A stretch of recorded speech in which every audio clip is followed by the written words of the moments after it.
vuelvo sobre este ejemplo de alguien que me dice, tengo un material de archivo impresionante, te doy, es mío, es personal. Me da algo, donde hay, por ejemplo, una persona cantando. O no, no quiero usar el tema de la música, donde hay alguien hablando. Él me da eso y me firma que me lo da, pero esa persona que está hablando, ¿puede venir y reclamarme? Sí, eventualmente sí. De todas maneras, a ver, sí. Esta persona que te está dando material, ¿sabe quién es esa persona que está cantando? Sí, Bien, ¿la conoce? sí. Pedirle el teléfono y decirle, vamos a usar esto, ya Y está. si está muerta y tiene la familia, le pido a la Ya fue. familia. Los hijos.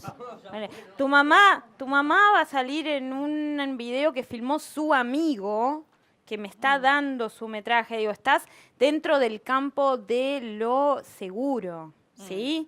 No estás trabajando con un VHS que te encontraste en la calle, que lo miraste y te encantó y hay una fiesta familiar y no tenés idea quién es quién. Y ahí realmente te estás exponiendo al 100%. Ahora, digo, tampoco digo que así, porque digo que me parece que son cuestiones muy solucionables.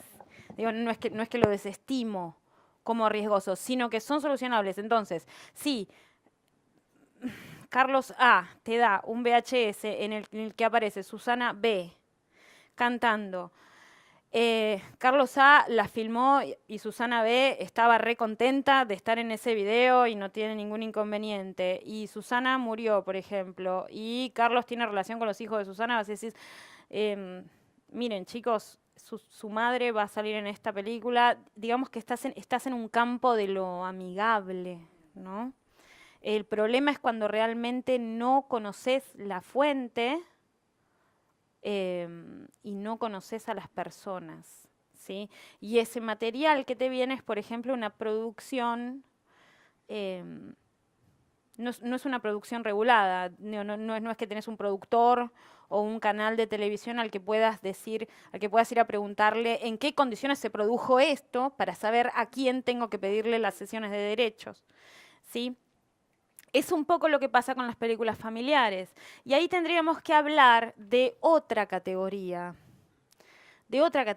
que está muy en boga en este momento en archivos. Yo no quería hablar particularmente de esta cuestión, y es la cuestión de las películas huérfanas. Hay muchísimas películas huérfanas, y esto quiere decir que no tienen ni mamá ni tata. No tienen ni madre ni padre en serio. ¿Qué pasa con un VHS que te encontraste en la calle, que lo miraste y te encanta? Y no tenés manera de rastrear a su productor. Es una película huérfana, ¿sí? ¿Qué hacemos con esa película? ¿La guardamos? ¿Con qué fines? ¿Sí? Esto es una pregunta que en este momento se hacen todos los archivos audiovisuales del mundo. Archivos públicos, archivos privados, colecciones, los coleccionistas, por ejemplo, que compran en la Feria de Chacarita, en Parque Centenario, donde sea, película de Super 8, con escenas familiares porque les gustan. ¿Qué hacemos con esas películas? Hoy realmente no es el tema hablar de películas huérfanas. De hecho, no soy la persona tampoco más indicada para hacerlo. En el Museo del Cine hay un equipo formidable de profesionales trabajando sobre la cuestión de las películas huérfanas.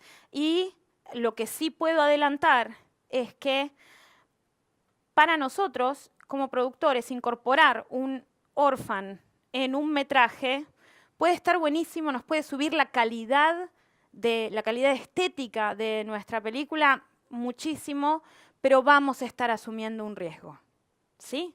Vamos a estar asumiendo un riesgo. Y ahí, un poco lo dijo también Francisco, ¿no? La semana pasada, hay riesgos que conviene no asumir. Si yo quiero hacer una película y quiero poner a Madonna cantando una canción y estoy corriendo un riesgo innecesario.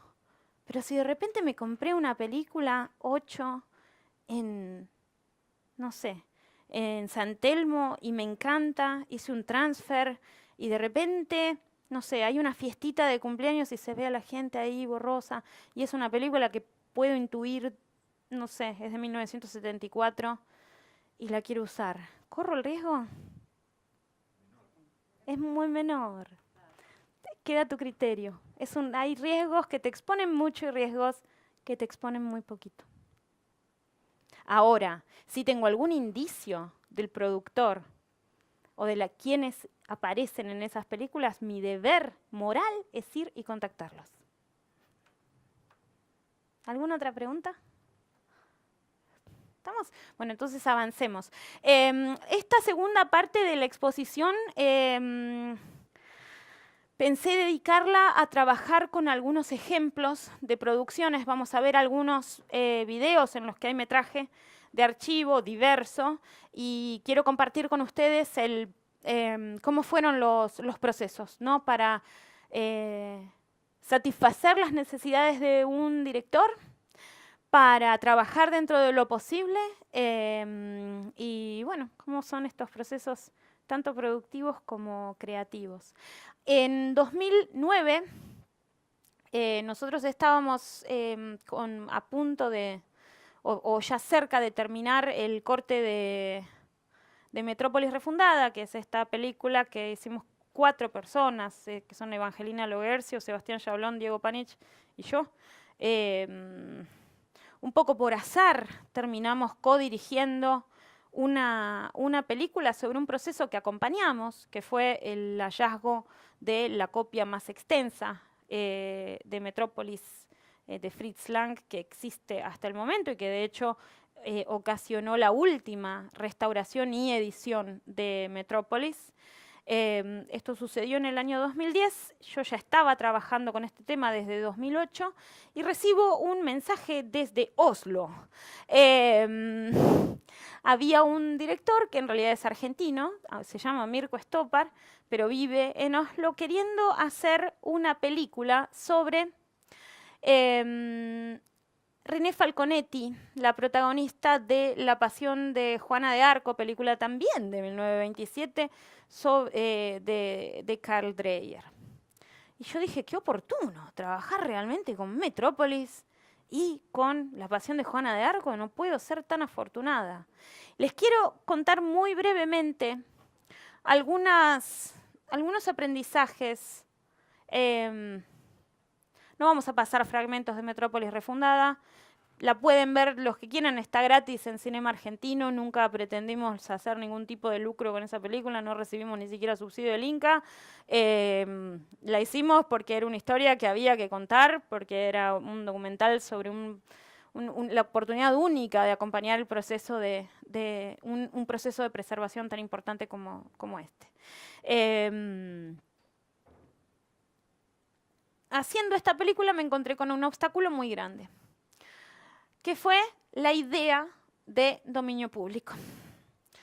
Todos nosotros pensábamos que Metrópolis, una película de 1927, ¿no? La podríamos usar porque la película era muy vieja y resulta que no podíamos usar absolutamente nada de Metrópolis y que Metrópolis es una de las películas mudas más citadas en otras películas y cuesta carísimo, carísimo utilizar un minutito de Metrópolis.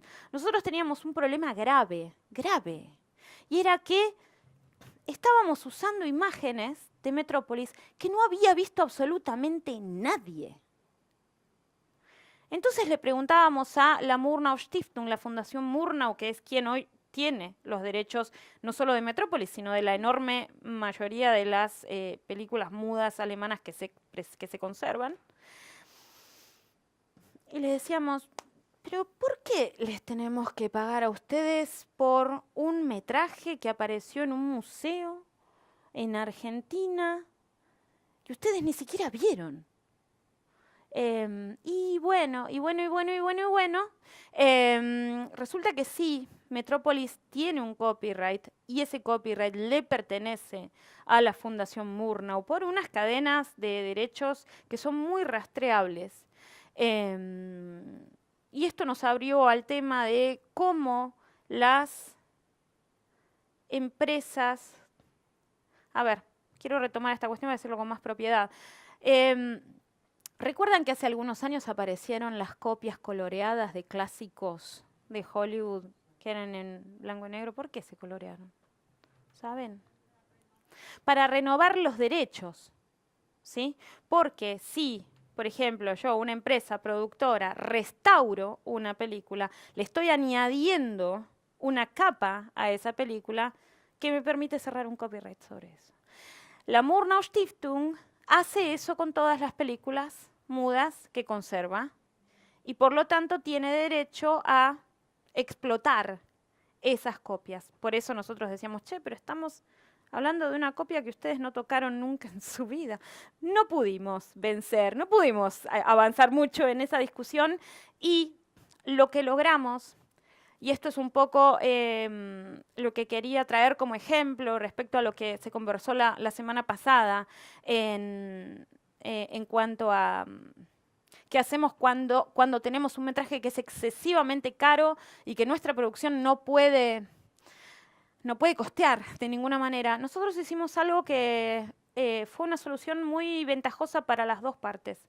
A la Murnau Stiftung le interesaba muchísimo nuestro documental, porque estábamos contando la historia de la conservación y la aparición de esta película que pudo dar origen a una nueva restauración. Era una peliculita argentina hecha sin plata, con pura voluntad, pero contada por sus protagonistas y con una voluntad muy sincera de contar lo que había sucedido. Y nosotros queríamos poder estrenarla, ni siquiera se estrenó comercialmente, queríamos poder mostrarla sin tener la limitación de tener una deuda, por ejemplo, con la Murnau Stiftung, porque no podíamos pagar los 3.000 euros por minuto de cada minuto de Metrópolis, ¿no? Que es el valor que ellos estipulan sobre eso. Y llegamos al acuerdo de que ellos se quedaron con los derechos de distribución, no exclusivos, y nosotros también. Así que ellos editaron una edición deluxe, por ejemplo, de Metrópolis con nuestra película ahí adentro. Y nosotros no vimos un centavo por eso, pero nos vino increíblemente bien. Nos vino increíblemente bien, porque ahora la historia, qué sé yo, está mínimo en un bonus. Y nosotros la pusimos en Cinema Argentino, que nos parece que está buenísimo. Alguna vez se pasó por Canal Encuentro, alguna vez se pasó por Inca TV, aunque ni siquiera tuvimos subsidio. Y nos pareció más que suficiente ese acuerdo, ¿sí? ¿Qué pasa cuando en ese proceso me convoca Mirko Stoppard para que lo ayude en una película sobre la pasión de Juana de Arco? Dije yo, estamos, qué lindo, 2 películas mudas, pero qué feo, la cantidad de plata de la que vamos a disponer, que vamos a necesitar para poder llevar esta película a cabo. Entonces, esa fue una de las primeras, esto es un poco también una manera de demostrar, ¿no?, cómo la experiencia nos permite ir haciendo las cosas cada vez más eficientemente y sobre todo cuando nos especializamos en algún campo, ¿no?, que es como este tema. A mí me apasionan los archivos desde hace mucho más tiempo que desde que empecé a trabajar en producciones documentales bastante tiempo después de ya ser una apasionada por los archivos. Entonces ya tenía algunos conocimientos y cuando empecé a trabajar en producción empecé a cortar camino, ¿no?, por donde ya sabía que no podía ir. Le decía a algún productor o un director, no, mira, por ahí no vamos a poder ir. Con Mirko la cosa fue, perfecto, vas a hacer una película sobre la pasión de Juana de Arco. ¿Qué presupuesto vas a tener? La pasión de Juana de Arco cuesta 2.500 euros el minuto. Esos derechos se gestionan con Pathé Gaumont, que es la productora original de la pasión de Juana de Arco, que hoy ha devenido.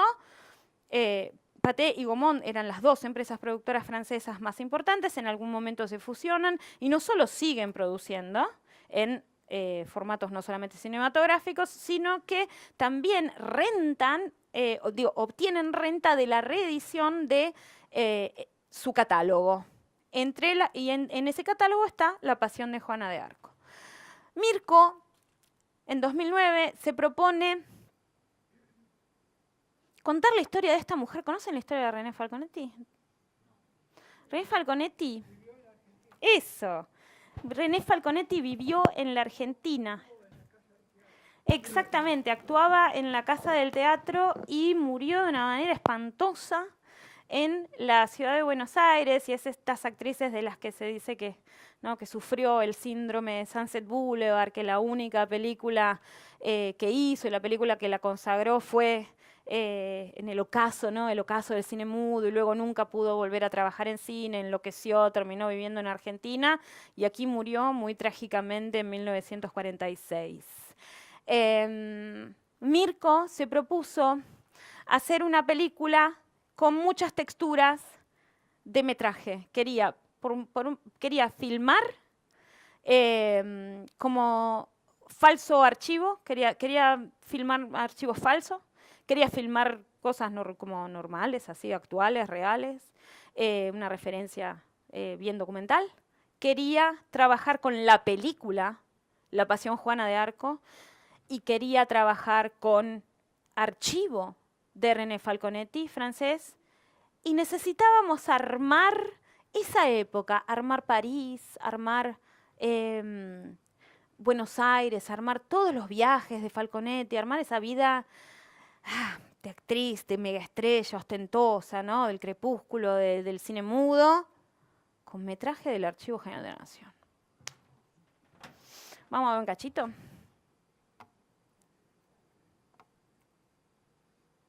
Porque la producción fue una coproducción entre Argentina y Noruega. Vamos a ver unos poquitísimos minutos del work in progress de Llamas de Nitrato para que puedan observar las calidades de archivo, ¿no? Esto está muy anterior. Esto es el primer corte, sin post, sin nada, tiene todos los timecodes. De esta manera trabajamos. Les voy a pedir que piensen, que traten de identificar cuántas fuentes de archivo reconocen. ¿Qué es archivo, qué no es archivo? Que lo vayan viendo. But he remained intrigued about the fate of his real Ah, mother y la for película years. está en muchos idiomas. Eventually, he found out that she died during another pregnancy after swallowing the sulfur heads of a box of matches in an attempt to miscarry. Her tragedy haunted Dreyer forever. If he used her as inspiration to bring Joan of Arc to life is hard to know, but no other actress in his films embodied the Dreyer martyr better than Falconetti.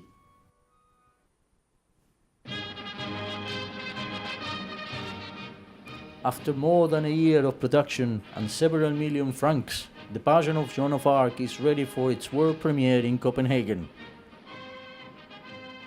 The whole city talks about it.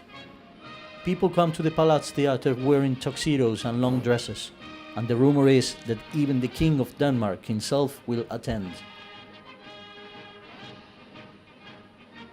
Falconetti comes especially for the occasion. She sits in the VIP box together with the producers and some French diplomats. Dreyer is elsewhere in the cinema. As always, when he's off the set, he acts like an invisible man.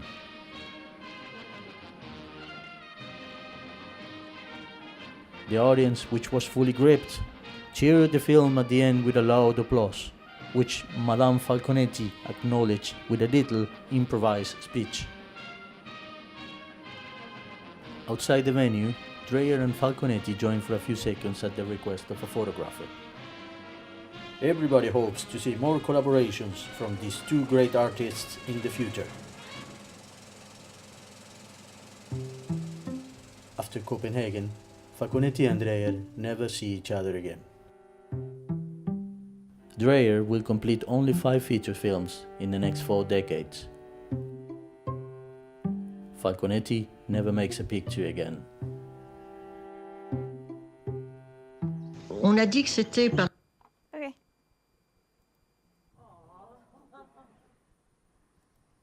Es una linda película. Es una linda película que nos llevó 5 años a hacer. Trabajamos con esos archivos que les conté. De lo que vieron, ¿qué identificaron? ¿Qué les pareció? Micrófonos. Tienes que esperar tu micrófono.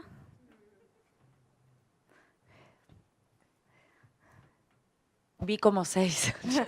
Ok, no, está bien. Vos viste como 8. Sí, 8 o 9, pero no Ok. sé. ¿Alguno reconoció? Sí, un micrófono del señor.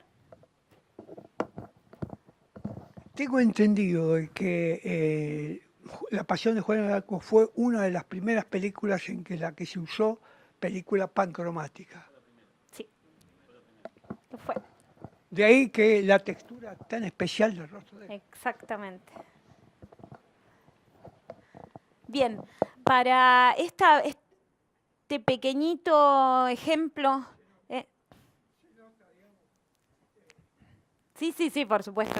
La calidad de la calidad de la emulsión se nota y también permitió que Dreyer pudiera trabajar con planos tan chiquitos, perdón, no tan chiquitos, al contrario, tan cercanos. Una película jugada casi entera en primer plano. Sí, bien. Y sin maquillaje. Y Era sin el tema, maquillaje. porque como al ser pancromática, el rojo era sensible. Si no, los labios había que maquillarlos con chocolate o algo para que se vieran. Exacto. Bien. Bueno, ¿alguno pudo identificar alguna imagen de la Argentina? No sé de Argentina, pero la quema del negativo es actual. La Sí, refilmó el eso director. es postproducción y de hecho ni siquiera quedó en el corte final. Esto no es para nada el corte final de la película. En el teatro puede ser que haya escenas actuales. Exacto. Esa no, Hay una escena en el teatro, ¿no? En un hall que era un cine argentino. tenemos imágenes, esas son imágenes de archivo de los años 40, del Gran Rex y del Ópera. ¿Sí? Hay una Y- parte también que le la están como sacando fotos periodistas que parece actual, puede ser. Y Sí, hay algunas partes que están filmadas, que son como reconstrucciones de época que Mirko se propuso hacer. Él se propuso como, filmar en un falso archivo, como con esa textura de falso archivo, las partes que necesitaba sí o sí para poder contar la historia, ¿no? Como las escenas que determinaban que le eran absolutamente necesarias y archivo de archivo argentino para ir componiendo todas las coyunturas y archivo muy puntual y documental de Paté Gaumont para la Juana de Arco, para René Falconetti y Carl Dreyer. También se contó con la colaboración de la Cinemateca danesa, que colaboró de mucha gana y muy desinteresadamente con esta película, porque obviamente era una película sobre uno de sus directores más importantes, por lo tanto, esto es una película que obtuvo el interés cultural en Argentina y también en Dinamarca, porque era una película sobre Dreyer, ¿no? Sí.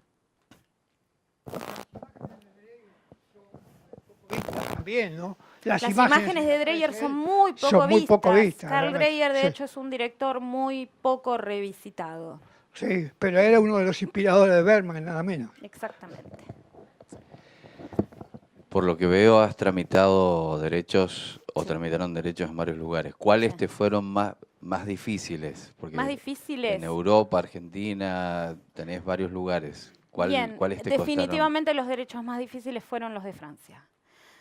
Los de Paté Gaumont, primero porque la ley de propiedad intelectual en Francia es muy pesada y hay un interés económico evidente en todo este tipo de sesiones. De todas maneras diría que lo que pasó con Paté Gaumont no es demasiado diferente a lo que pasó con la Murnau Stiftung. Sencillamente a Paté Gaumont no le interesaba una película que era una biografía medio ficcionalizada sobre René Falconetti, ¿sí? Como para poder decir, nos interesa esta película y de repente podríamos llegar a ofrecerles un acuerdo de distribución. No les interesó, como fue el caso nuestro con la Murnau Stiftung, que era un documental muy, muy sincero, ¿no? Esto era una película un poco más compleja para de repente ofrecer que coprodujeran o que distribuyeran. No les interesaba, sinceramente, la película que estábamos haciendo nosotros. Pero sí fue lo más difícil, Francia, sobre todo porque en esa negociación, y esto fue algo que a Mirko lo tomó muy por sorpresa, cuando se negoció el costo y se acordó un costo y una cantidad de minutos de compra, y se estaba por cerrar la compra, Paté Gaumont comunicó que no se podía cortar el metraje que se estaba comprando de La Pasión de Juana de Arco en fracciones inferiores a no me acuerdo cuántos segundos, porque no se podía deshacer la intención autoral de Dreyer, no se podía hacer añicos, había que preservarla de alguna manera y el modo en que se utilizara La Pasión de Juana de Arco tenía que conservar las marcas de producción de Dreyer. Lo cual fue tremendo, hizo que Mirko tuviera que remontar literalmente la película. Y, por ejemplo, todas esas imágenes que nosotros estuvimos viendo acá, que, por ejemplo, de repente se ve el marco de una puerta y atrás el ojo de René Falconetti y usos de ese tipo, hubo que eliminarlos. Hubo que volver a montar la película de acuerdo a lo que había impuesto Pathé Gaumont. Esto para decir, bien, se nos abren muchos como campos de reflexión, muchas posibilidades y muchas restricciones en el trabajo con el archivo. Aquí aprendí una cosa también. No porque uno compre y porque uno compre caro, puede hacer lo que se le cante con eso que está comprando. ¿Sí? Sobre todo cuando estamos trabajando con la obra de otro autor y con una productora tan grande que todavía lucra con este tipo de metrajes. No solo lucra, también a mí no me parece incoherente querer preservar un corte de Carl Dreyer. Ojo, no me parece para nada incoherente. Tengo acá una picardía. Sí, No a ver. sé si es una picardía, ¿cómo tomar? Creo que en Vivir su vida de Godard hay escenas de esta película. Sí. Si yo hubiera comprado los derechos de Vivir su vida y usara ese segmento de Falconetti. Te va a salir carísimo primero. Ah. Vivir su vida te va a salir lo mismo que La Pasión de Juana de Bueno, Arco. voy a otro ejemplo.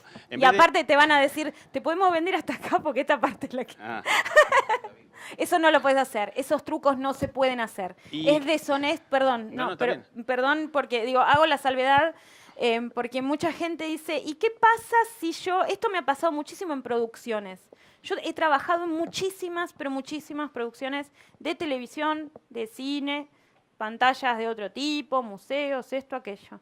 Y de repente hubo productores que me propusieron, por ejemplo, decir, a ver, tengo que usar, necesito imágenes del Cordobazo. Y hablé con los productores de Tosco, Grito de Piedra, y me dijeron que la puedo usar. Y yo les dije, bueno, podrás usar el audio, porque ese metraje es del CDA, es del Centro de Documentación Audiovisual de Córdoba. Y aunque un director ceda de su mejor onda el uso de su película, en el caso de una película de archivo, el director no está habilitado para ceder archivo que compró a un archivo. y en el caso que, por ejemplo, se usa la película La República Perdida, Momento, espera. Eso lo hablamos. En general, un archivo constituido nunca te va a dar derecho de venta del archivo. Vos podés vender tu metraje, pero eso va a implicar que se respete la voz en off, por ejemplo. ¿Entendés? Ahora, si vos le pedís a un director, digo esa película porque es un ejemplo que es algo que me pasó. Si vos vas a usar el fragmento de esa película con el audio, que es del tipo de intervención que hace esa película, adelante. Si vas a quitarle el audio porque en realidad lo que querés son imágenes del Cordobazo, es uso deshonesto. es el mismo caso que La República Perdida, que muchas veces No. se usa la película. No, el caso de la República Perdida es uno de los casos que a mí más me apasiona. A ver, continúa porque no quiero... No, porque muchas veces en vez de hacer toda la búsqueda que hicieron para la película, pirateás el trabajo de esa producción. Bueno, eso es un problema enorme. Yo creo que a mí, si hay una película que me ha inspirado realmente a lo largo de los años, es La República Perdida. Son La República Perdida 1 y 2. Creo que realmente son dos maravillas del cine de archivo. Y es verdad que muchas otras producciones de cine, de televisión, utilizan metraje de la República Perdida para ilustrar algunos momentos. También es verdad, hay un dato muy relevante sobre la República Perdida, y es que ellos trabajaron con archivos que luego desaparecieron. Y hay partes, hay piezas documentales en esa película que hoy no son recuperables. ¿Sí? Yo no estoy de acuerdo, digamos, con que se utilice la República Perdida para contar cualquier hecho de nuestra historia reciente.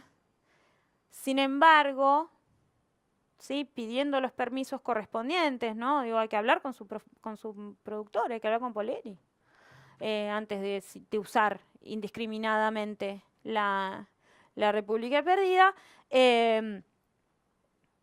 Y hay algunos casos en los que realmente no podemos reponer esos documentos. Y ahí es donde la película se vuelve documento.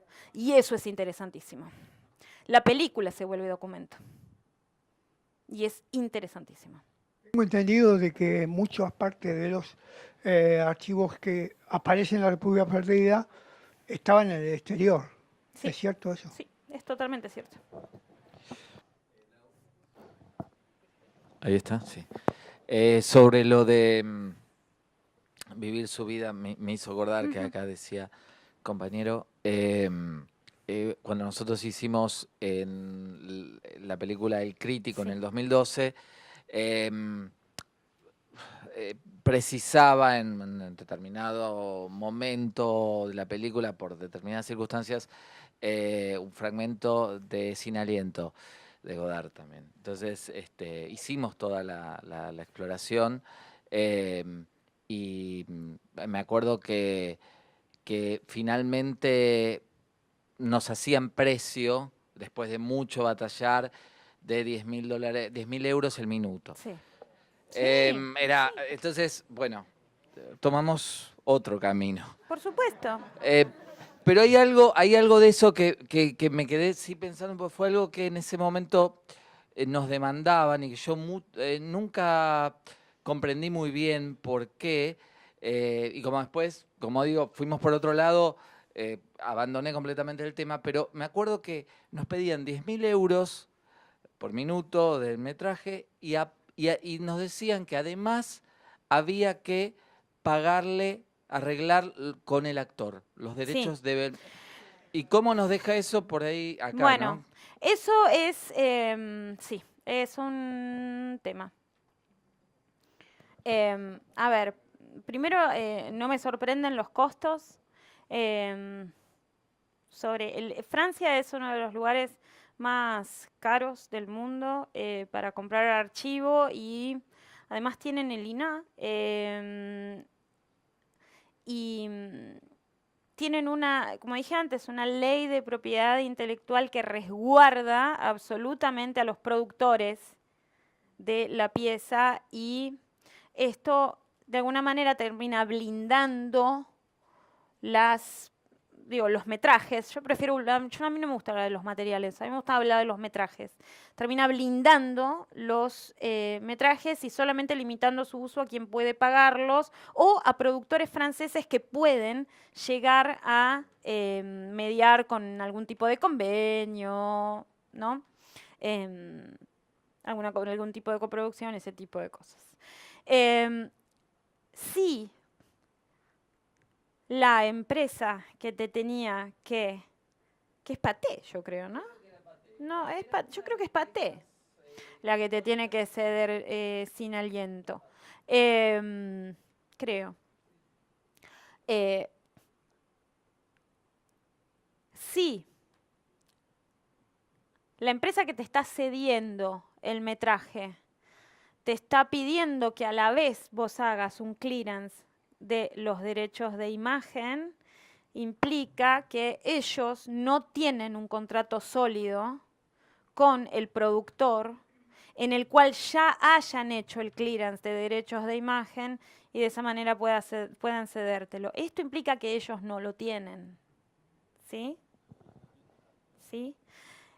no implica una solución a tu problema, de ninguna manera. Implica que los vas a tener que ir a buscar, pero definitivamente, como son muy serios, pero muy serios, y siguen y leen la letra más chiquitita de la ley, implica exactamente eso. Cuando nosotros tuvimos que hacer lo de la Pasión de Juana de Arco, realmente no hizo falta, por ejemplo, tener la cesión de derechos de imagen de Dreyer, y respecto a René Falconetti, contábamos con el aval de Hélène Falconetti, que es su hija, que es una de las voces, aparte que aparece, ¿no? Y narra parte de esa historia, y es la única heredera de Falconetti en el mundo, con lo cual no teníamos obstáculos para utilizar su imagen. Yo tengo un caso muy gracioso para contarles sobre derechos de imagen.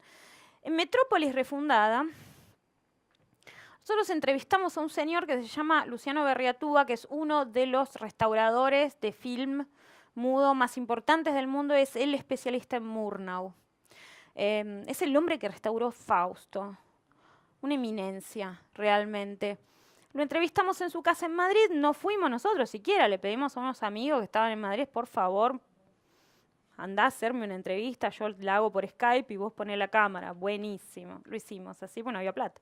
Y a estos amigos se les ocurre que como el tipo era muy fan de Metrópolis y tenía ese robot japonés que salió cuando se estrenó la primera restauración de Metrópolis, que la coordina Eno Patalas, pero la música la hace Giorgio Moroder, y le pone animaciones y es como una ópera rock y está buenísimo, tiene música de Queen y es un flashazo. A mí particularmente me gusta mucho la versión de esa primera restauración de Metrópolis. Mucha gente piensa que es una de Efesio, yo creo que es algo en camino de ser otra cosa y es hermoso. Y se les ocurre poner este robotito de Metrópolis que sacó una empresa japonesa en el momento del estreno de la película de Moroder. Y estaba así, pero así, en la imagen. Y cuando terminamos de editar la película, se la presentamos a la Murnau Stiftung, no nos observan nada. Dicen, no, está todo bien, todo bien, todo bien, salvo el robotito. ¿Por qué? No, bueno, porque Bertina, no me acuerdo, Bertina Schulze Mittendorf, la hija de Schulze Mittendorf, que era un diseñador, el tipo que diseñó el robot de Metrópolis, cobra royalties por cada aparición de un diseño de su padre en lo que sea.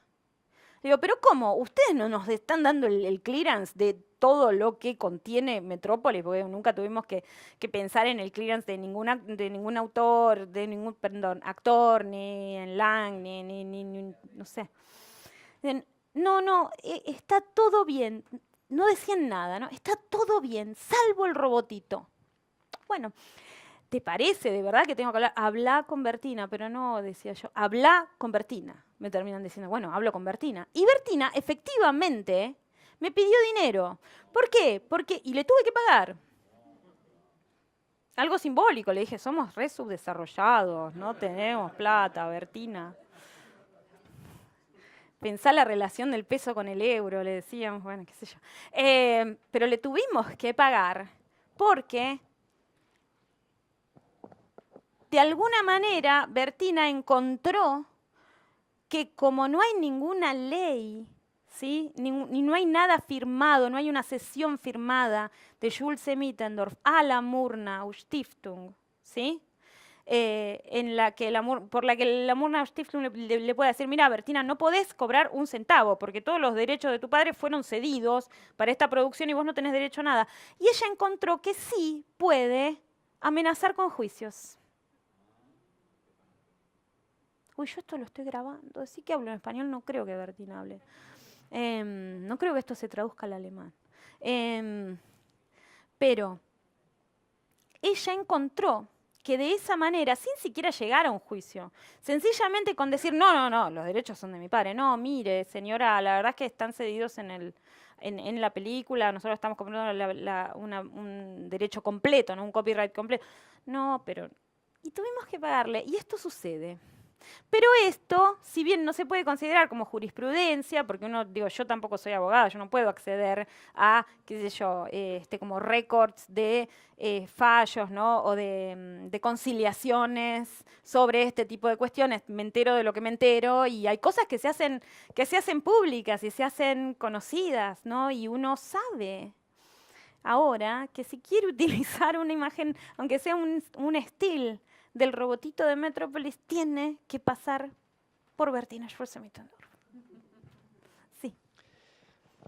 Recién mencionaste el tema de cuando una película se transforma en documento. Un ejemplo, te doy el caso de encontrar una carta que modifica un hecho histórico argentino. Sí. Y el hecho de filmar eso, ¿no? No solamente la carta, que es una fuente primaria del año 63, sino también de reconstruir el modo en que llega esa carta y las personas relacionadas con esto y con un personaje histórico. Mi pregunta es, yo te hago el contexto, mi pregunta es la siguiente. Como ético, lo desconozco que se debe hacer. Si la película ya se transforma en un documento, eso yo tengo que entregar el material a archivo, cederlo de alguna manera, porque tengo entendido que no habría un registro anterior. Mira, primero hay dos tipos de fuentes en lo que acabas de describir. La fuente primaria es la carta. La reconstrucción del hecho es una fuente secundaria, porque es un relato sobre, ¿sí? Entonces, si a vos te parece que tiene validez histórica y que merece ser conservado, estás invitado a copiarlo y entregar una copia en el Archivo General de la Nación. Y de esa manera eso en algún momento va a pasar del archivo intermedio a la sala de consulta y el público va a poder contar con ese documento. Pero el relato de los hechos, aun cuando contemos con documentos, siempre es fuente secundaria y eso es también lo interesantísimo de trabajar en este campo, ¿no? En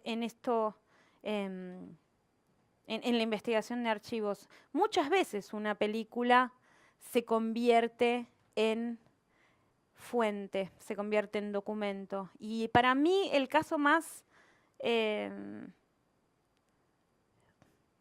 común y que pasa más inadvertido es la imagen del noticiero. La imagen de noticiero, que es lo que a mí más me interesa, con honestidad. Yo donde más feliz soy es trabajando en un archivo de crudos de noticiero. Eso para mí es como estar en el paraíso y es éxtasis. Porque no conozco una experiencia más cercana, ¿no? Como menos mediada entre la producción y el documento. Que un archivo de crudos. ¿Sí? Algo que se filma, se archiva y se vuelve documento inmediatamente.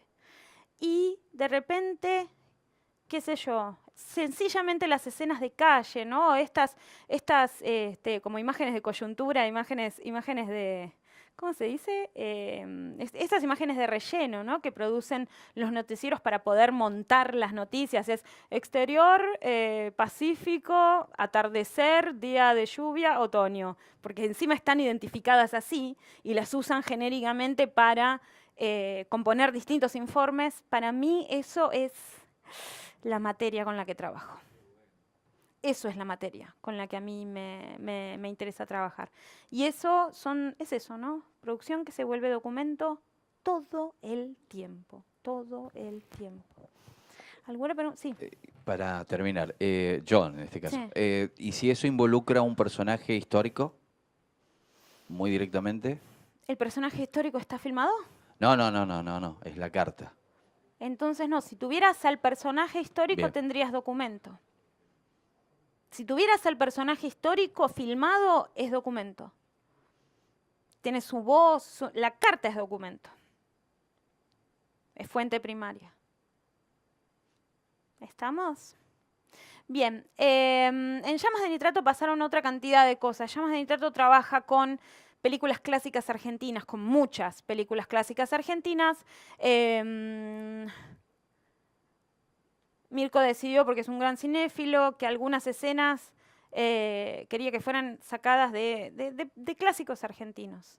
Y ahí nos encontramos con un tremendo obstáculo, que no era nada más no saber de dónde sacar una buena copia de una película argentina, sino de no saber quién tenía los derechos. Y fue un trabajo larguísimo y complicadísimo, fue mucho más complicado que trabajar con Francia, intentar saber y hacer un clearance de películas. Ahora tengo como una laguna y no me puedo acordar las películas que utilizamos. Pero fue realmente tan complicado llegar a decir, bueno, podemos utilizar, no sé, apenas un delincuente, ¿encontramos a quién pagarle los derechos o no? ¿Encontramos quién nos puede ceder esa película? Y así, la cantidad de casos por los que atravesamos, por los que fuimos pasando, la verdad que fue enorme y a mí me dejó con la gran enseñanza y tarea a futuro, que es restituir los derechos del cine clásico argentino. Y acá hay gente que sabe bastante de eso, ¿no? Bueno, no, ustedes hicieron un trabajo impecable en Inca TV con eso. El cine argentino no solamente está en peligro porque sus copias no están debidamente preservadas, sino porque tampoco se sabe de quién son. ¿Sí? Entonces, un trabajo de preservación no solamente tiene que ver con conservar materiales, sobre todo tiene que ver con conservar esos materiales, difundir esas obras, ponerlas en circulación, pero aclarar quiénes produjeron esas obras es tan importante como restituir una copia, ¿sí? Por eso sean muy cuidadosos siempre cuando terminen sus películas, documenten bien quién hizo cada cosa. No descuiden los registros de propiedad intelectual, hagan créditos sólidos, depositen copias en el Inca, depositen copias en el Museo del Cine. El cine cada vez es más efímero, cada vez es más efímero.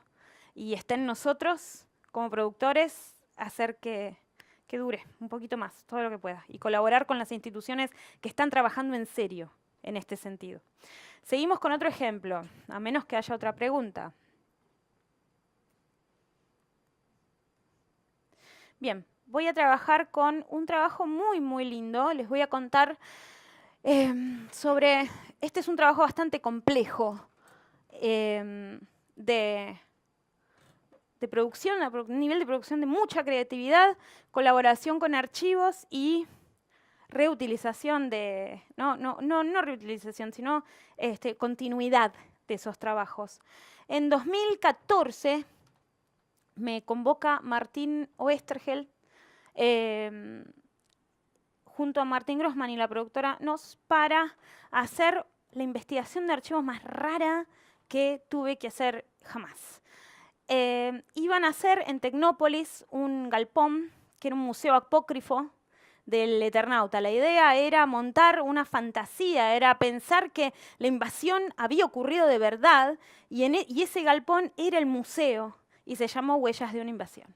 Fue una apuesta muy linda, muy aparte para, siempre Grossman sobre todo nos decía, ojo que esto es público, es para un público ATP, es para que vengan los chicos a creer en la fantasía, a entender la fantasía del Eternauta. Entonces teníamos que trabajar como con unos niveles de imagen muy aceptables, ¿no? Dentro de las normas del ATP, ¿no? Queríamos reproducir el Eternauta con algunas normas. Bien, Martín. Bueno, y todo el mundo sabe, en realidad, todo el mundo sabe, el Eternauta es de 1963, los hechos son 1963, pero están refiriendo al bombardeo refiriendo a la Revolución Libertadora de 1955, y esa nieve que cae refiere al bombardeo de la Plaza de Mayo el 16 de junio de 1955.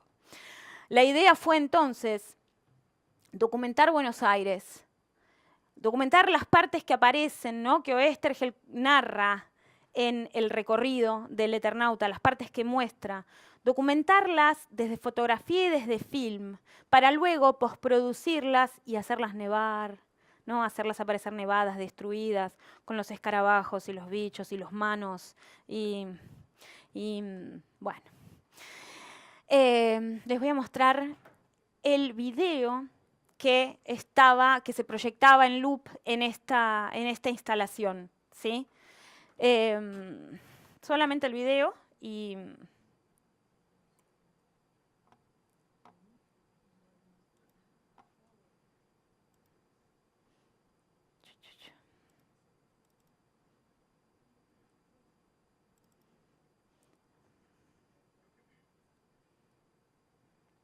Vamos.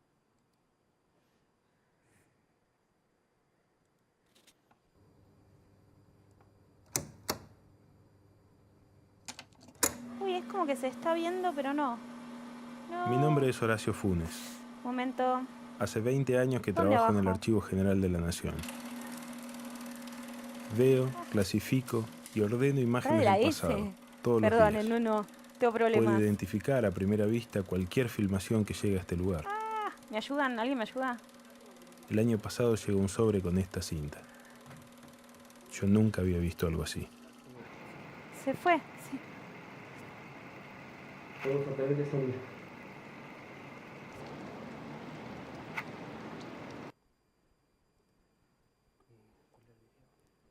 Ese. Ahí va. Ahí está. Gracias.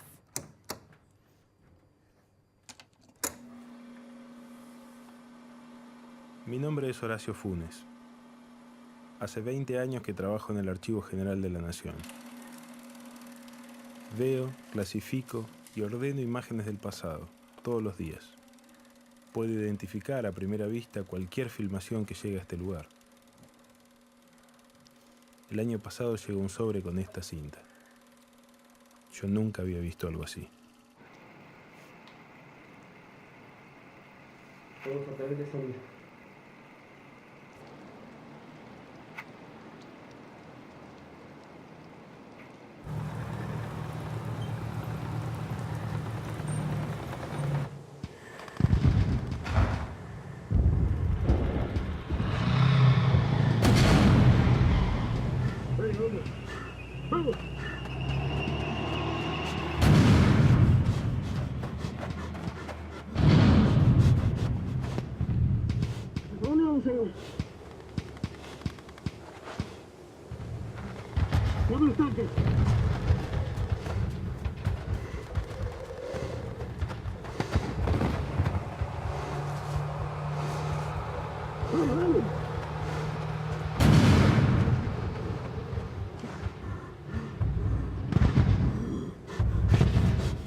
Esto que vemos es archivo que vino del Museo del Cine de la Ciudad de Buenos Aires y es fílmico en 16 milímetros.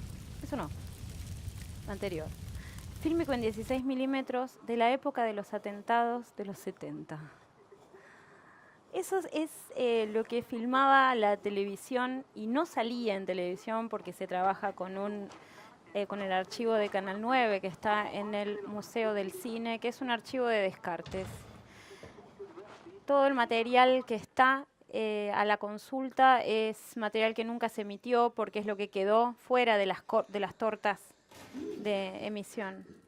Por lo general es material que calculamos resultó inapropiado para ser transmitido o malo. A veces sencillamente es malo, está fuera de foco. Pero a nosotros nos sirvió muchísimo para poder representar un Buenos Aires destrozado. Y las relaciones simbólicas no son... las relaciones simbólicas no están de más. ¿Sí? Son medio ineludibles. Otra de las películas, esto ya lo vamos a sacar, otra de las películas con las que trabajamos, para el Museo Apócrifo del Eternauta fue el documento 928C35 del Archivo General de la Nación. El archivo tenía este documento,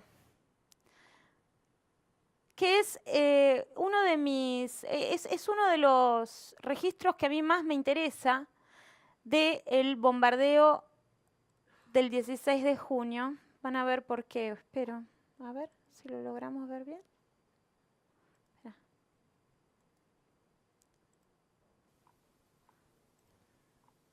Ahí tienen la marquita de agua. Esta es una copia en baja.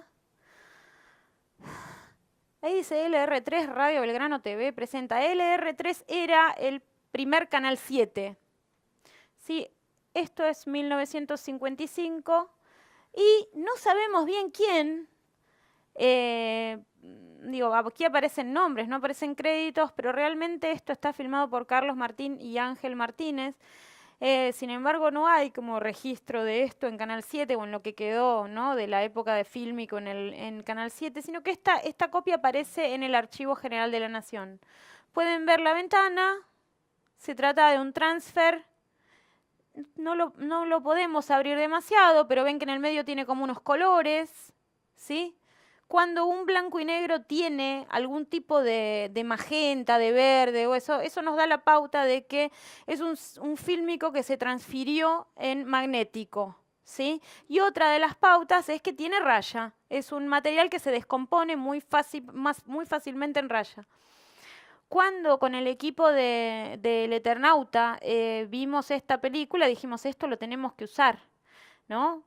Sobre todo las partes de las bombas. Las partes de las bombas las necesitamos. Ese tipo de imágenes, ¿no? Es realmente lo que nos va a servir eso, ¿no? Un camión, sin que aparezca la figura humana, porque en el Eternauta si aparece una figura humana aparece toda con esos trajes, ¿no?, que se hacían. Pero eso de repente nos servía mucho como subjetiva. Pero se veía tan mal,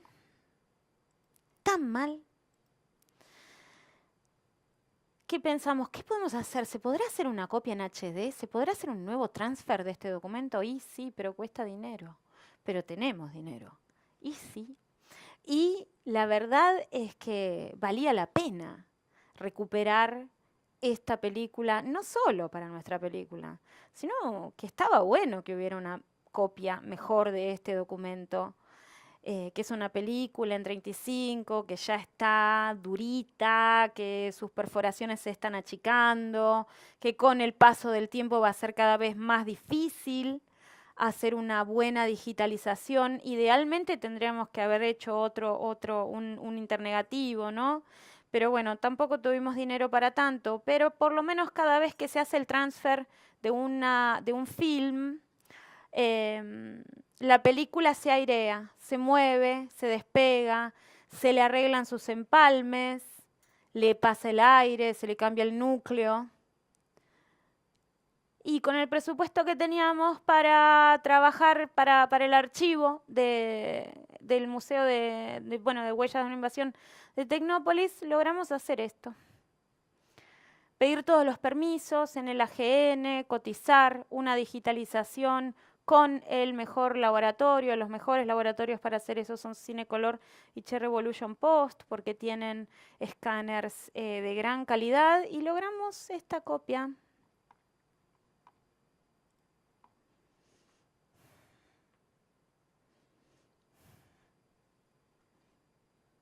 Que hoy está disponible para todos. Si ustedes quieren ir a hacer un documental sobre la Libertadora o sencillamente les interesa ver este material, ahora van a poder ver esta copia y no la que se veía toda verde y magenta de antes. Y aquí es donde nuevamente reforzamos los vínculos con los archivos. Muchas veces los archivos sienten que los investigadores o los productores, miren con qué calidad se ve ahora eso. Miren eso. A mí me pone muy contenta haber podido derivar presupuesto de una producción a la preservación de un documento. Y uno piensa, esto es pero una gotita en el océano, pero una gotita en el océano es.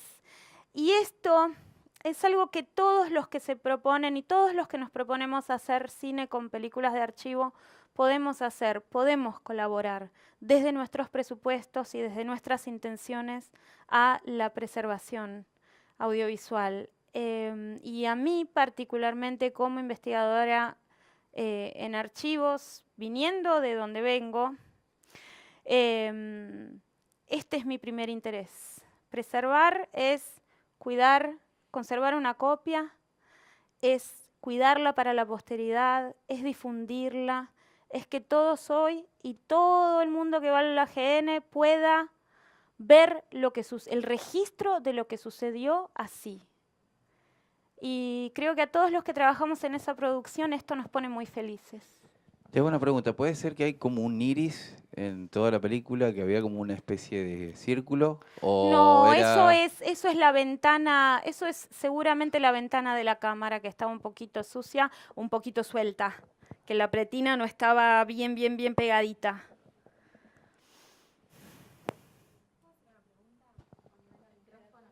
Ahí está.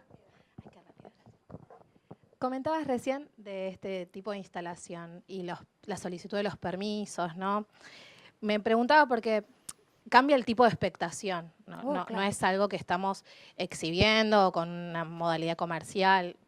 ¿Cuál es la diferencia o cuáles son los recaudos que hay que tomar en ese sentido? Porque cuando hacemos una instalación siempre pensamos eso, ¿no? Bueno, es algo que va a estar ahí, si es permanente queda, alguien lo puede ver, pero como que siempre pensamos estos permisos también como para exhibir en una pantalla. ¿Y qué pasa en estos casos? Bueno, por ejemplo, en cuanto a la música, SADAIC tiene también un estándar de costos para instalaciones, sean museísticas, ¿no? Sean con entrada pública, con entrada libre o con entrada paga. Ahí hay un canon que tenés que pagar y después es exactamente el mismo procedimiento que con una película. Si tenés que pedir derechos de imagen, es exactamente lo mismo y aparte cuando uno hace un contrato con, por ejemplo, alguien que tiene un material de archivo, un metraje que vos querés utilizar, vas a tener que detallar que vos estás comprando ese archivo para ser utilizado en tal otra producción.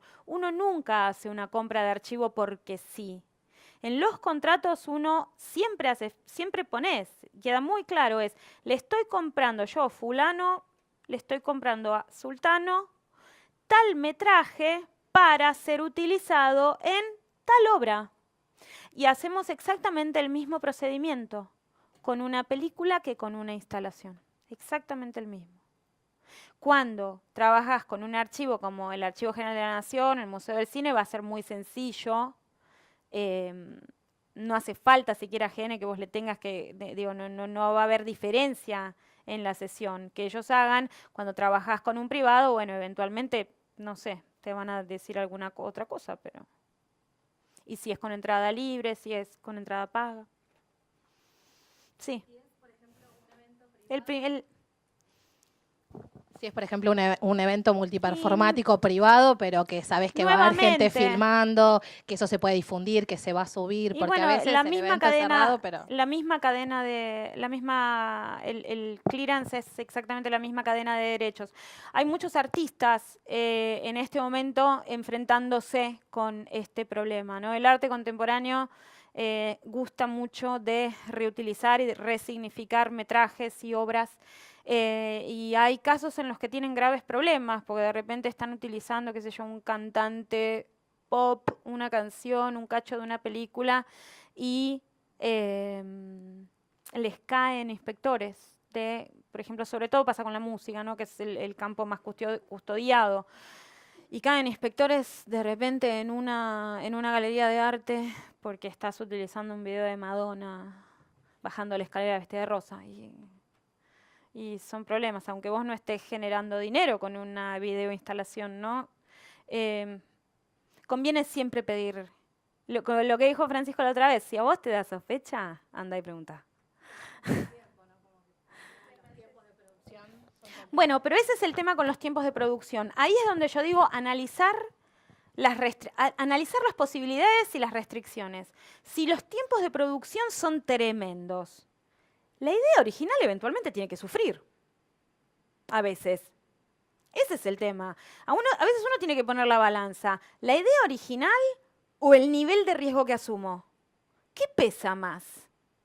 Ahí es donde uno tiene que analizar, ¿no? Planificar. Analizar realmente. Por eso yo prefiero llamar a esto una investigación. Esto no es una producción de archivos, esto es investigación. Tengo que agarrar ese objeto que va a ser esa película y desmenuzarlo y entender todo su armado. Incluso poner en la balanza un resultado estético, un resultado creativo, o un nivel de riesgo que estoy asumiendo. ¿No sé? Es buenísimo esto. Bien, con esto recuperamos este documento que nos puso tan contentos a todos. Y unos años después, yo ahí estoy equivocada con estas fechas. Esto creo que lo hicimos en 2014. Y en 2014 también salió una convocatoria del Inca y la TV pública para producir una película de televisión sobre la Revolución Libertadora, sobre el bombardeo, sobre todo. Este mismo equipo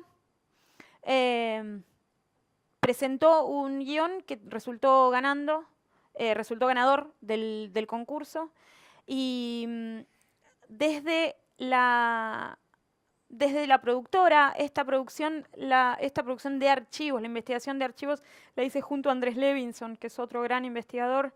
Lo que la productora nos pidió fue que fundamentáramos el uso del material de archivo en la carpeta que se presentaba al Inca, y así lo hicimos, ¿no? Pudimos describir todos estos, por ejemplo, este documento que acaban de ver, más otra cantidad de documentos novedosos que encontramos sobre el bombardeo a la Plaza de Mayo.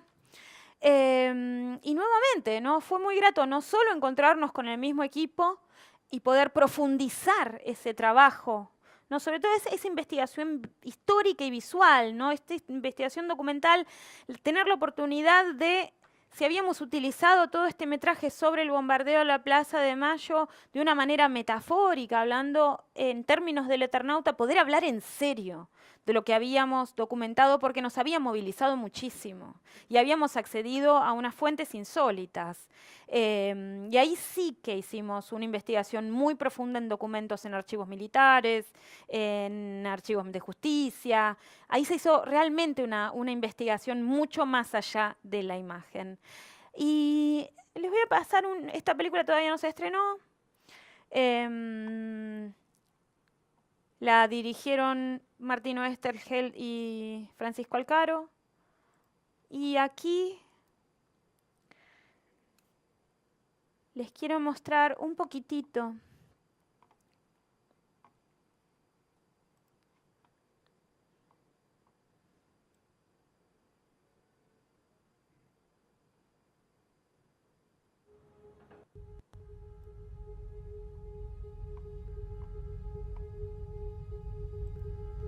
La película juega con imágenes actuales e imágenes de archivo.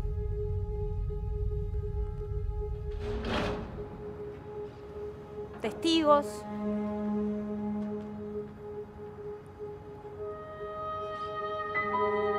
Gente que estuvo en la plaza. Gente que piloteó aviones.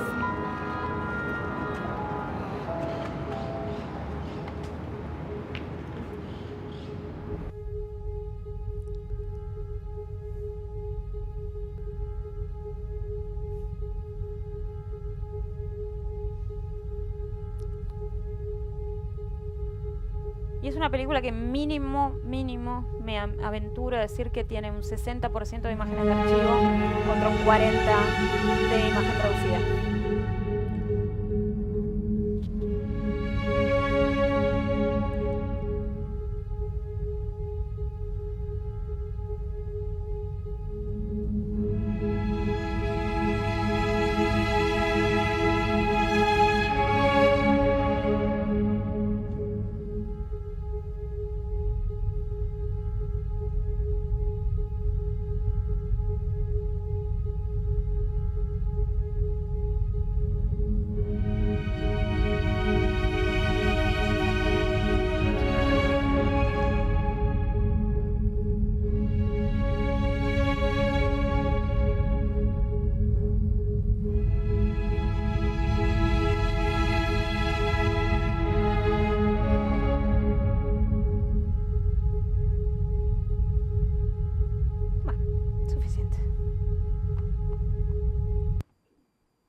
Bien, entonces, bueno, nada, en esta película pudimos reutilizar los documentos que habíamos acopiado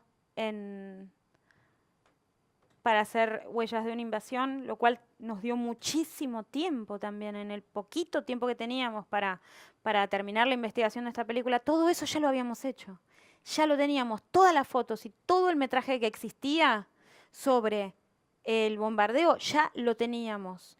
Entonces nos pudimos enfocar en otro tipo de archivos, porque esto también es muy importante en una producción que cuenta con material de archivo. ¿Cuánto tiempo tenemos para investigar? ¿Cuán profundo podemos ir? ¿Qué necesita el guión? ¿De cuánta profundidad? Uno siempre se queda con las ganas, pero uno siempre se queda con las ganas de avanzar en los temas. Pero bueno, siempre también dejamos abiertas las puertas de los archivos y unos buenos vínculos ya hechos y funcionando, y eso nos da la pauta de que seamos nosotros o sean otros, se puede avanzar en estas investigaciones, en estos accesos a los archivos, que no se trata cada vez de empezar de cero, sino de capitalizar las experiencias, compartir con la comunidad, generar vínculos también entre los productores e investigadores de documentales. Y después de cada producción, ¿no? A mí me queda nunca dejo de hacer un balance, ¿no? Entre qué vino de mi experiencia, qué ya sabía hacer y qué aprendí en cada oportunidad. Yo no trabajo sola, trabajo con un montón de gente, con productores, con Rita Falcón, que ahora trabaja conmigo trabajamos juntas en la película de Maradona, con Mariano Pétreca, con Andrés Levinson, con Belén Nocetti, con Priscila Margolín, con cantidad de gente que ha trabajado, con los que hemos trabajado a lo largo de los años, y bueno, y a veces nos reencontramos con temas, nos reencontramos con archivos, nos reencontramos con productores, y eso hace que cada vínculo y cada encuentro sea cada vez más eficiente, más efectivo y más fructífero. ¿Preguntas? Sí. Perdón, quería hacer una pregunta. Yo codirigí una película sobre el director de la Guerra Gaucha. Sí. El material estaba en Numatic, seguido en ATC. Ajá. En ese momento. En ese momento ATC. Sí, no pude rescatar el Numatic, pero yo quería saber si había alguna posibilidad de mejorar técnicamente la bajada que yo tengo en ¿En DVD. qué calidad lo tiene? Lo tengo en DVD. ¿Y le hicieron directamente una bajada de Umatic a DVD o hubo un paso previo? No, hubo un paso previo. ¿A qué? ¿A VHS? A VHS. ¿Tiene el VHS? Tengo el VHS. Bueno, sí. Podemos intentarlo. ¿Se puede mejorar? Se puede, sí, a ver, el problema que tiene hoy el transfer de magnéticos, a ver, siempre es mucho mejor y mucho más agradable, los resultados van a ser mejores cuando se trabaja en fílmico, porque el fílmico al estar constituido de imágenes fijas, sí. mientras la tecnología mejora y la capacidad del tamaño de ampliación se expande, siempre podemos sacar mejores copias. Entonces, de un HD que hoy ya nos queda chico, de la misma película, digo, que podemos hacer un transfer HD, que nos queda chiquitito, podemos hacer un transfer en 4K y en 8K, ¿sí? En lo que nos dé el presupuesto y el escáner que tengamos cerca nuestro. El problema con los soportes magnéticos es que en el momento, actualmente, el 1 a 1, ¿no? El transfer 1 a 1 de magnético a digital todavía es un poco pobre, porque sencillamente no hay demasiadas tecnologías, ¿no? aplicadas y accesibles para nosotros en el país para lograr mejores calidades. En Brasil, por ejemplo, el archivo de Globo cuenta ya con mejores placas de video y tienen otra resolución en el transfer. Acá en Argentina todavía estamos cortitos, pero bueno, ya van a llegar las tecnologías, ya van a mejorar. O sea, es despareja los fragmentos que se incluyeron en la película, es despareja la calidad, porque las fuentes en las cuales se pudo lograr fueron muy diferentes. Y usted seguramente estaba trabajando con transfers de magnético de Claro. la Guerra Gaucha. Exactamente. Exactamente. Claro. Sí, sí, sí. Exactamente. Claro. Bueno, me alegro que se pueda lograr. Se puede. porque es mi intención poder hacerlo. Ojalá. Gracias. Laura. Sí. Algunas referencias de, por ahí podría ser interesante conocer, de precios, de valores. Oh, bueno. ¿No? ¿Qué pasa? Sí. Telefe, Bueno, incluso a la ver. experiencia de O Globo, que por lo que hemos hablado Sí. en privado también te interesa. O Globo es Globo. Perdón. Globo. Es el archivo de televisión mejor organizado de América Latina. Creo que incluso supera a Televisa, México. Globo tuvo la dirección magistral realmente de una persona del archivo que se llama Rita Márquez, que logró sistematizar el archivo del medio entero, Globo, que tiene tiene como 5 oficinas importantes en todo Brasil, no me van a salir, pero una es Minas, otra es Brasilia, otra es Río de Janeiro, otra es Sao Paulo y la otra no me acuerdo. Globo produce a ese nivel, cubre a ese nivel las noticias en Brasil y tiene la sede central en Río de Janeiro. Y Rita logró presupuesto, un edificio, equipamiento y poder contratar, por ejemplo, a un equipo de bibliotecarios, que son los que hacen toda la clasificación y la nomenclatura del material que se ingesta, a un equipo de, por ejemplo, especialistas en deportes, a un equipo de especialistas en noticias, en actualidad, a un equipo que solamente se dedica a la cuestión técnica. Esto es el paraíso, realmente es el paraíso. Globo cobra $2.500 el minuto de su metraje. Y esto en precios de televisión no es exorbitante, el precio internacional es $3.000 el minuto.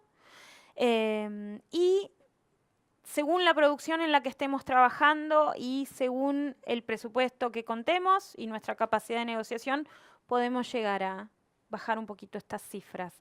Luego, respecto al Canal 7, ahora no quiero decir pavadas, pero Canal 7 en un momento estuvo cobrando $250 su minuto, creo. ¿Cómo? Micrófono.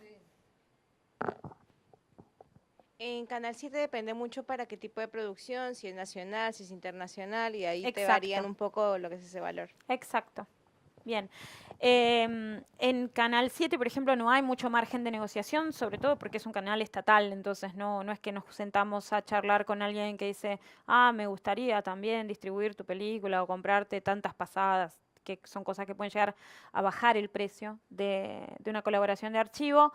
Y luego tenemos que estar pensando en una mínima. No puedo en este momento dar cifras porque no hay tarifario, ¿sí? En los canales de televisión no hay tarifario. El precio por lo general es algo que se termina conviniendo en una reunión y siempre oscila entre $1.000 y $3.000 el minuto. Y siempre hay márgenes de negociación y determinados usos y qué sé yo. Pero más o menos es eso, lo cual no nos tiene que asustar tampoco. Siempre vamos a encontrar alternativas. A veces queremos trabajar con los grandes medios de Capital Federal y resulta que hay un hecho que también lo cubrió un canal de Mar del Plata, que de repente tiene más ganas de colaborar con nosotros, o un canal en Rosario. A veces solamente acercarnos a los grandes medios de comunicación es el primer error que estamos cometiendo, ¿no? A veces sencillamente trabajar en Argentina no es lo que necesitamos. A veces podemos trabajar con otro país, ¿no? Para algunos hechos. Y a veces, y sobre todo, y esto es algo a lo que yo estimulo mucho a las producciones, podemos trabajar con los productores independientes y con la red de medios alternativos.